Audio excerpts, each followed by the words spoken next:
But notice again the double standards.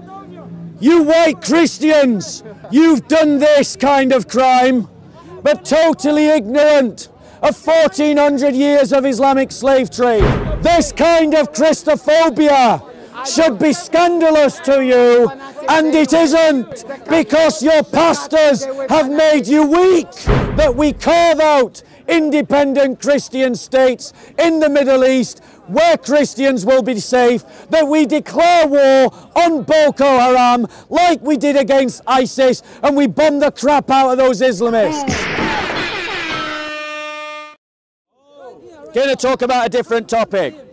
Now, you do find from time to time that you find these useless hecklers.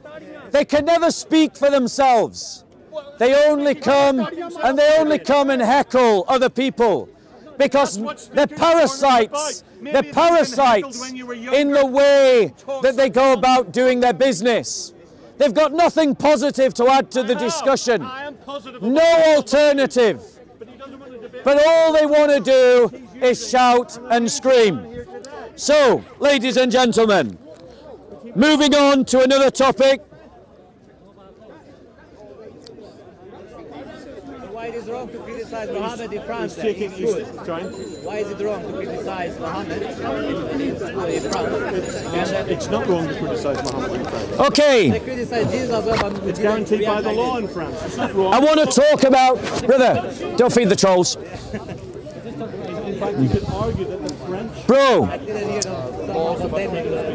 I want to talk about a myth that lots of people are spreading in the park. Put your hand up if you've heard people say that Christianity is a dying religion. It's dead already. It is a mantra. It is a mantra that we have heard by Muslims in the park that Christianity is a dying religion.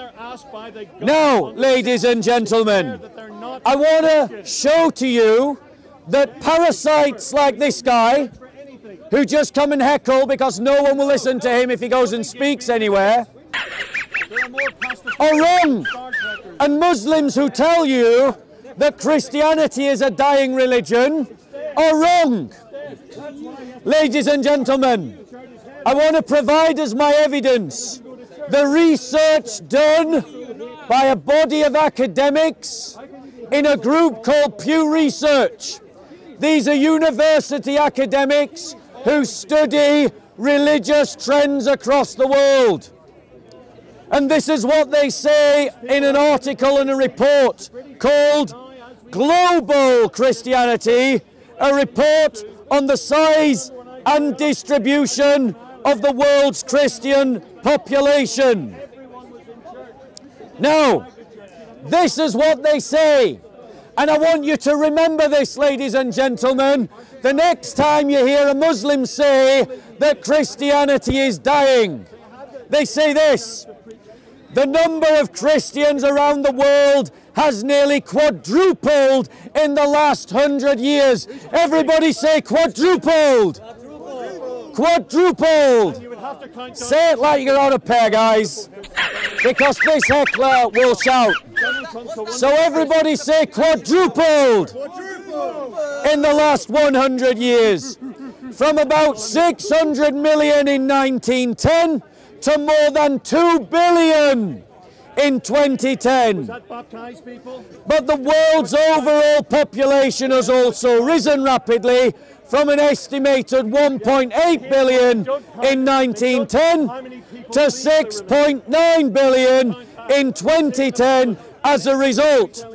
Christians make up about the same proportion, about the same portion of the world's population today, 32%, as they did a century ago, 35%.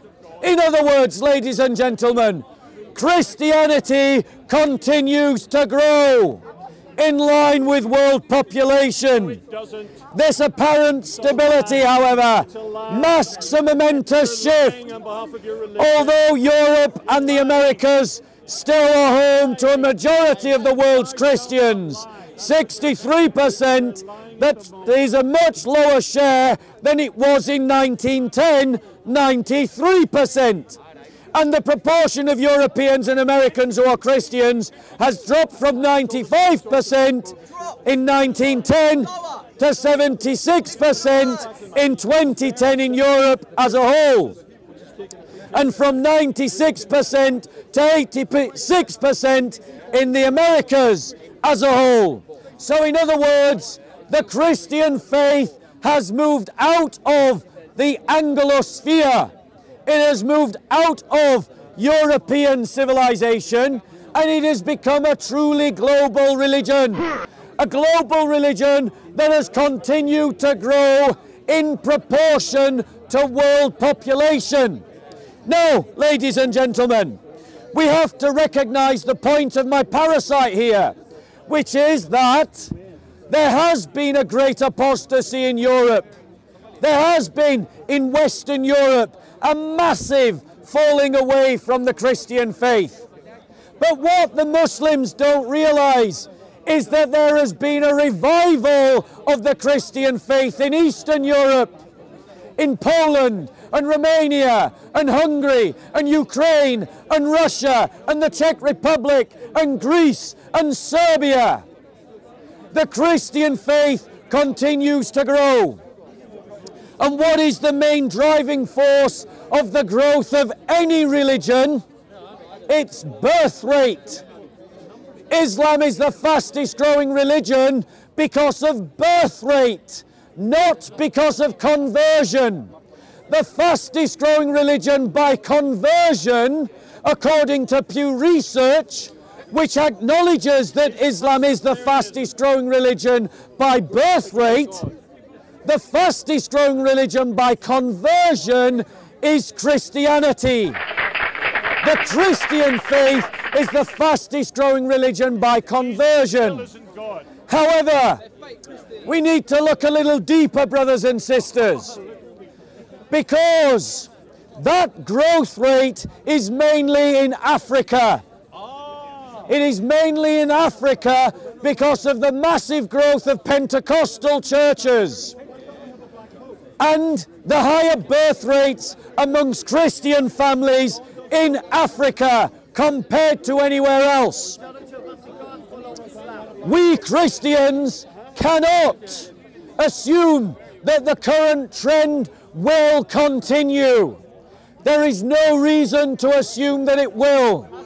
And we as Christians must galvanize ourselves to deal with the real problems that the church faces. And what are those real problems? Not how we deal with the question of the transvestite community, as the Lambeth Conference obsesses about. Not whether we should have the Latin or the vernacular Mass, as obsessed about by traditional Catholics, but whether we are creating families in our fellowships in the West. That's one of the most fundamental questions that is challenging the Western Church. Secondly, the fact that we Christians are spending too much time, too much energy, and too much resources fighting one another rather than evangelizing the West, its culture and its people. As someone who does evangelism, I can tell you from my first-hand experience that if you do keep your hands off other people's property. Well, it's recording me. I don't want to be recorded. Well, stand off camera then. No one's forcing you to stand there. Don't want to be recorded. Ladies and gentlemen, the parasite. Unfortunately, ladies and gentlemen, our parasite here is now. Let's put him on camera. Now's your chance to debate. Why is he talking to a parasite? Come here. Do you want to debate? Let's debate him. So, No, I'm not yeah, doing it on camera. no, we are doing it on camera. No, we're not. Yeah, we are. Yeah, we are. We're doing it on camera. He's filming me. you, we're not. Go on. Fuck So you, debate we're me not. now. No, I'm not Debate me now. You don't want to debate me now. So there you go. Ladies and gentlemen. Well, listen to you, man. Enjoy what you're saying. Forget about people like that. Okay. We won't be blurring his face, by the way, ladies and gentlemen. because we want everyone to see the parasites in the park. So, ladies and gentlemen, we Christians need to unite, and we need to recommit ourselves to evangelizing non-Christians. Because when we Christians rediscover our unity and our commitment to evangelism, evangelizing the individual and evangelizing the culture, we'll begin to create a groundswell, a shift in the West. But until we Christians revive ourselves, we can't expect the Western Church to revive, which means that it is the responsibility of all of you, my brothers and sisters, to get your fellowships into shape, to deal with the real problems and to stop fighting over the stupid ones, because it is a sign of the Western Church's irrelevance that we obsess about the trivial and not the significant. And we need to rediscover what's significant. We have made ourselves irrelevant to the equation because we don't stand up for ourselves. And the first job of the church is to secure its own rights and its own abilities to practice its religion. Because when we can process down the Muslim community with the cross held high, we have won our liberty. But right now, you have the veto of the mob in the West, which we have seen numerous times in Speaker's Corner, where the mob has silenced the debate on numerous occasions. So, Christians, the liberal culture has created a vacuum, and there are many groups trying to fill that vacuum. And right now, because of the incompetence of our bishops and the incompetence of our pastors, we Christians are not trying to fill the vacuum created by liberalism. But the ethno-nationalists are, the environmentalists are, the communists are, the Islamists are. We must become contenders for the culture. Christians, find your balls and don't believe the lie told by the Muslims in the park that Christianity is a dying religion. There are places in the world where our faith is dying. England is one of them. That is true. The Middle East is another, because of Islamist aggression and persecution.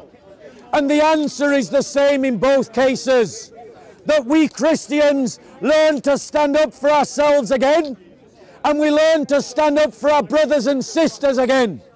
When we are willing to ensure that the Christians of the Middle East have their own independent country, their own independent state carved out of the Middle East, then we will have secured a future for the Christians of the Middle East. When we as Christians see that the fight of the brothers and sisters in Nigeria is the same as the fight of the brothers and sisters in Syria, and the same as the one fought in Kosovo, and the same as the one fought in Pakistan, and the same as the one fought in India, then we Christians will have become a contender on the global stage. But our leaders are visionless, and we are happy to accept visionless leaders. We are happy to pay for useless pastors. We are happy to attend churches that are not up to much and not doing much at all.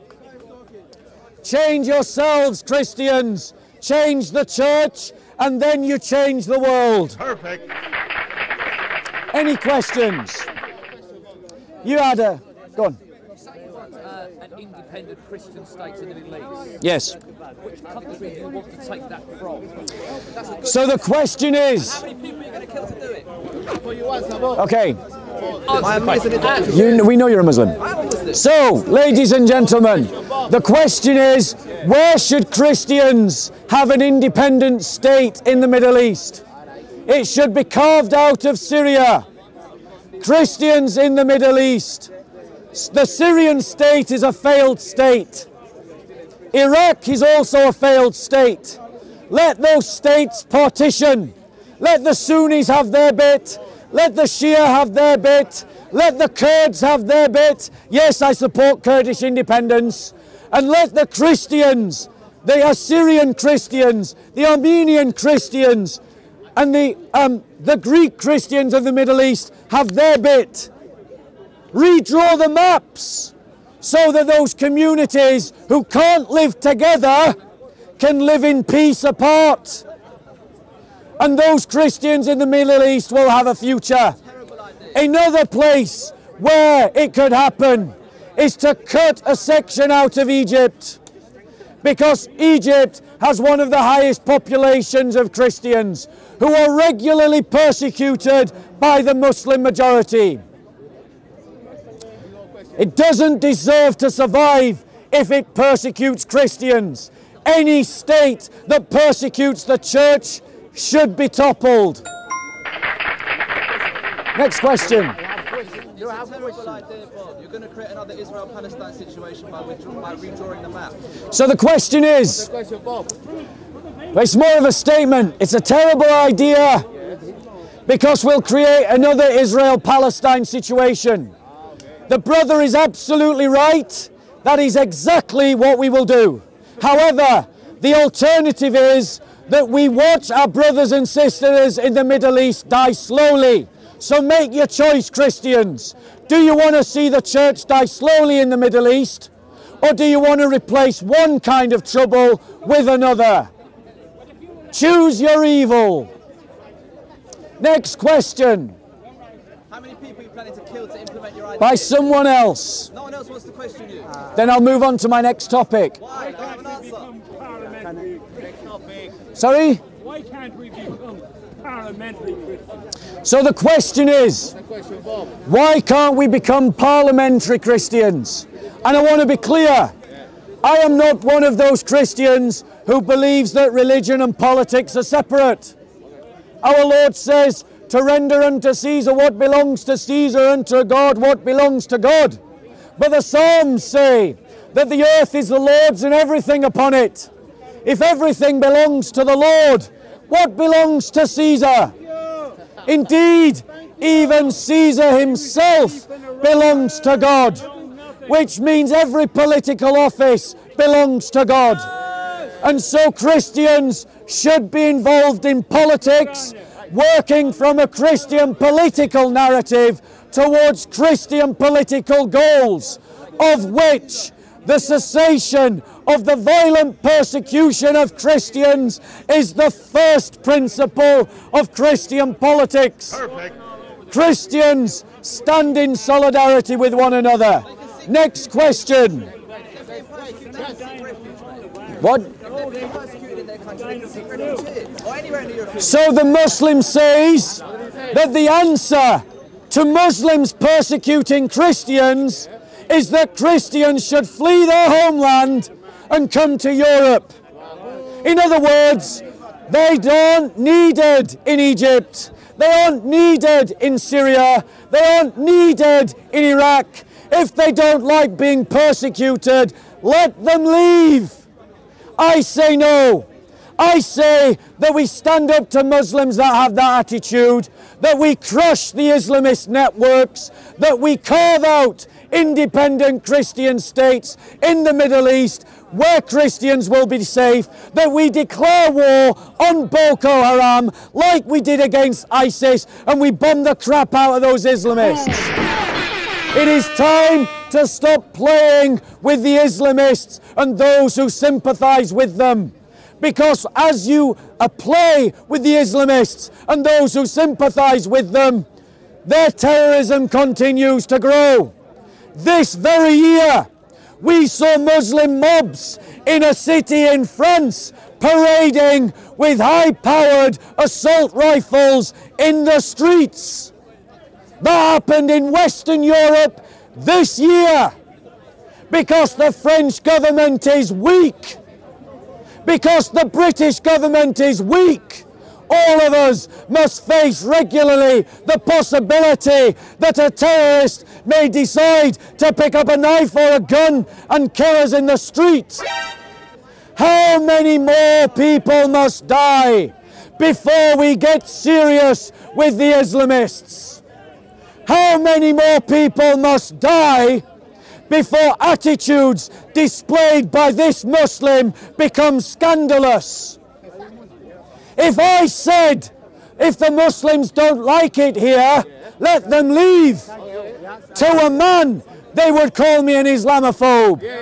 But he stood here and said, if the Christians don't like being persecuted in the Middle East, let them leave. And you were not outraged. You were not outraged. And why were you not outraged? Because you are weak.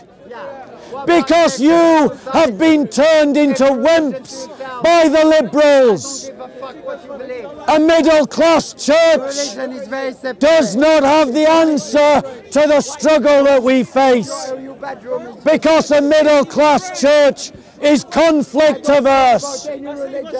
This kind of Christophobia should be scandalous to you, and it isn't. And it isn't, because your pastors have made you weak. Discover a muscular Christianity. There's vote! There's vote! There's vote! There's vote! There's vote! If you're anything, you won't be in this fast. If you're anything, you won't be here. Question. When the Muslims facing our defense, they say, but Jesus said you should love me. That Jesus actually said you should turn in your cheeks, and you've been doing it for the last 1400 years. So, brother, To be honest with you, my cheeks are hurting, and I can't take it. let me reply. How long shall we turn the cheeks? How long shall we keep loving? Let me reply. Because, Long live freedom. brother, I wanna say to you, You can believe what you like. I brother. don't care. Well, why are you studying? I don't Brother. care what you believe. Brother, Keep it yourself. brother, well, why are you Don't studying? mix. Keep it to yourself, but he comes to Speaker's Corner. He's coming to a place to hear what people believe, but then he's telling them to keep it to themselves. I'll let you decide whether we're facing a real intellect. But let me answer the brother's question. Let me, brother, okay, guys, if you want to listen to him, stay here. If you want to listen to my answer, we're going to move over there. Mind yourself, mind yourself. Sorry.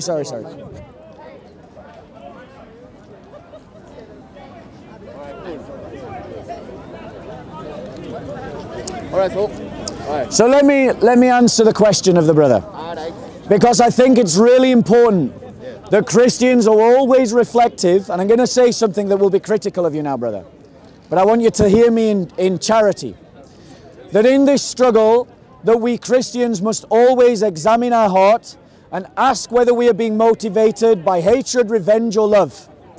Because the narrative, the way that my brother catchphrased it, and it was hyperbole, I'm sure, which is, I've been turning the other cheek for 1400 years, my cheeks are getting raw, so can't I punch back now? Well, I would say that we Christians must continue to turn the other cheek. But turning the other cheek is not the same as pacifism. Turning the other cheek is not the same as apathy. Turning the other cheek is not the same as laziness. Turning the other cheek means that when you fight back, you're not doing it out of revenge. You're not doing it out of hatred. You're doing it out of love and out of justice. It is unjust to stand by and allow Islamists who are sponsored by the Turkish state to ally themselves with Azerbaijan and to attack Armenia. Our love for our Armenian brothers and sisters means that we should stand against the Islamists. But our hatred is directed to the ideas that motivate and inspire the Islamists. not of the people themselves. When their power has been removed, when their assault rifles broken, when their tanks destroyed, and they have no means to commit harm, then we should assess who of them can we help and who of them are beyond help, and we deal with them accordingly. Our love for our brothers and sisters must inspire us to stand up to the Islamists.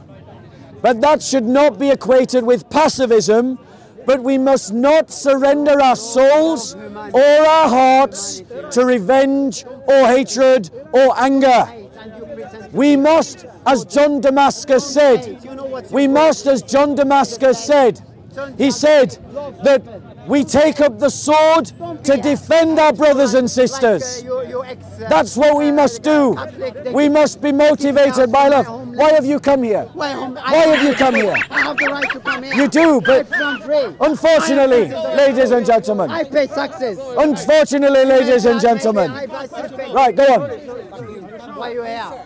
I'm sure you pay taxes. I don't know very much. Sorry, let me just deal with his question. Sorry. Can you go back to me?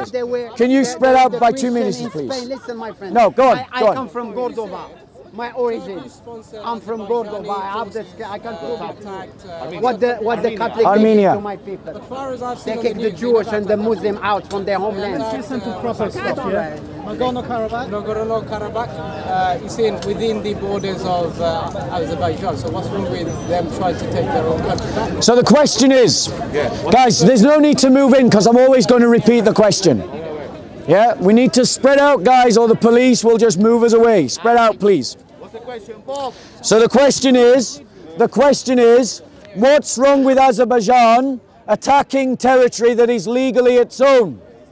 Well, I wonder if he felt the same way when the Serbians were attacking territory that was legally their own. Except that then the minority that was being persecuted was Muslim. I wonder if he felt the same when the Burmese government was attacking the territory that was their own and the Rohingya Muslims were forced out of their lands. Why? Because they were Muslim. We see the liberals have this double standard all the time. The fact of the matter is, Artsakh, as the Armenians call it, the disputed area of our greater Armenia, is ethnically Armenian. The majority of the people there are Armenian. And they did not want to be part of Azerbaijan when the Soviet Union collapsed. The borders ended up being what they were because they were not settled by an ordered organizing of the borders. And so we need to separate the borders appropriately, and Artsakh needs to go to Armenia so that the richer Azerbaijan doesn't have to pay for a population that doesn't even want them as a government. Your question. Look, this guy, he say Armenia, Azerbaijan. Azerbaijan is Muslim country, but Shia, anti-Iran. Iran now Iran stay with Armenia, anti-Azerbaijan. What's your question, sir? What's the question? If you're not asking a question, I'm just going to go on to my next topic. Do you know Iran stay with Armenia or not? The question is, do I know that Iran has supported Armenia? Tacitly, yes. I know that the Iranians have, because they want to have a bulwark against the expansionist ideology of Turkey. Turkey is a criminal state. It is like the Third Reich today. It carried out a genocide of Christians and murdered over 1 million Armenian, Greek and Syrian Christians. When you go on holiday to Turkey, it's like going on holiday to the Third Reich. When you buy a product of Turkey, you are buying a product of the Third Reich. You wouldn't go to Nazi Germany, don't go to Turkey. You wouldn't buy from Nazi Germany, don't buy from Turkey. Boycott Turkey. So, Start again, I've just arrived. any other questions before I move on? kebab? This guy, he mentioned the Never had a kebab. border of Armenia. He's never had a kebab. Can I ask this guy? He goes and watch the map of the Armenia in 1915, and how big was the Armenia? Then what they did? Why they can't claim their land back, but always the Muslim got to claim their land back? Yes, Yeah? Christians, Have a look at the map. Christians, you need to get political. You need to remember the historical crimes against the church, and you need to have them as part of your understanding of history. The mass murder of Christians and the persecution of Christians has been our experience for 1400 years under Muslim rule. And it is time that we as Christians, from west to east, from north to south, remember the history of the church, because it will inform our politics. The reason why the liberals are so weak on Islamists is because they don't remember the Ottoman Empire. It's because a beautiful one, he says, a beautiful that desecrated churches, that kidnapped Christian children, that raped Christian women, that invaded Christian lands, that killed Christians who converted from Islam, that killed Christians for practicing their faith, that reduced the rights of Christians. That is the beautiful empire. But yet, if we desecrate mosques, rape Muslim women, kidnap Muslim children, he will cry out for a crime. He will cry out Islamophobia. And that is the double standard. Why, oh Christians, are you not outraged by views like this? Why are you not outraged by views like this? Go on. I don't even have a question, it's a statement. Christians have never gone through shit. Muslims have been persecuted since the fucking dawn of time. Your religion has constantly pushed out people. I myself, a former Christian, have been pushed out. Your religion, nothing ever happened. Are you asking a question, miss? I'm not asking a question, I'm simply saying something that you're speaking. Okay, so allow me to reply. So, ladies and gentlemen, the sister makes a statement that Christians have never had any trouble, and that Muslims have had trouble for centuries. Now this, ladies and gentlemen, is an indictment of the Western education system. This young lady doesn't know anything about church history. Put your hand up if you're an Armenian. Put your hand up if you know about the genocide of 1.2 Armenian Christians. Do you know about the Armenian genocide?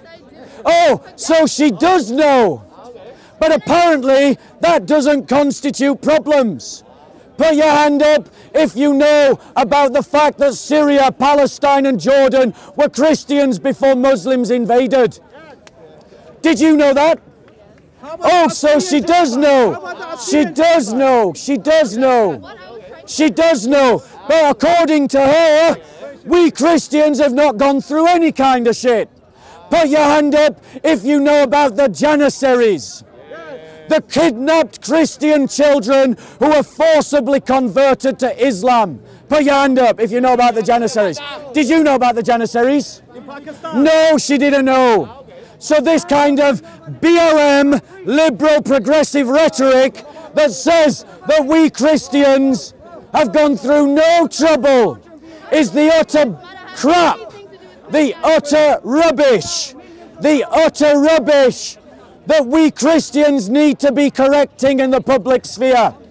Because this lady has just spewed out a lie for political reasons. She knew about what Christians went through, but she said Christians have gone through no trouble at all. That is the narrative of the liberal progressives. Next question. Killing of Muslims in Bosnia, Kosovo, in Macedonia, is 500,000 Muslims died in this country because of the Serbians.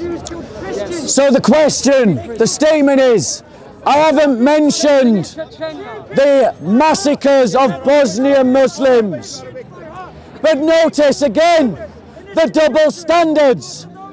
You white Christians, you've done this kind of crime, but totally ignorant of 1400 years of Islamic slave trade, totally ignorant of genocides carried out by Muslim empires, totally ignorant of invasions of lands that were not their own by Muslims empires.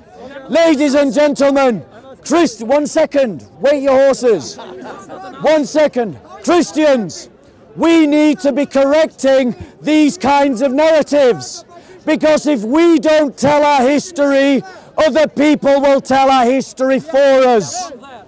And that is what they are doing. You came to my land, and we, the continent, Europe. Yeah, go and debate him. Go and debate him. Right? You came from Saudi Arabia. So, question. Do you know 460 years. Georgia is Christian country. Right? Turkey supports Georgia. Do you know this one? So the question is, do I know that Turkey is supporter of Georgia? Yes, I do actually. No. And I also know why. It's because Turkey and Russia are regional opposites. They are regional adversaries. And they are playing a game of chess between one another, and the Caucasus is the chessboard. The Armenian, Azerbaijani and Georgian states are the chessboard upon which Turkey and Russia are playing geopolitics. Christians, that is the problem with nationalism. When Orthodox Russia is willing to sell Orthodox Armenia under the bus, Orthodox Georgia under the bus, it is because they are working to a nationalist politic rather than a Christian politic. And that is why Christians need to rediscover a Christian politic, so that Russian Orthodox, Armenian and Georgian stand together against an Islamist government in Ankara that is hell-bent on re-establishing an Ottoman Empire that invaded Christian lands, enslaved Christian children, forcibly converted Christian people, raped Christian women, desecrated Christian churches, and you were not taught any of that at school. No, next question from someone else. From someone else. No one.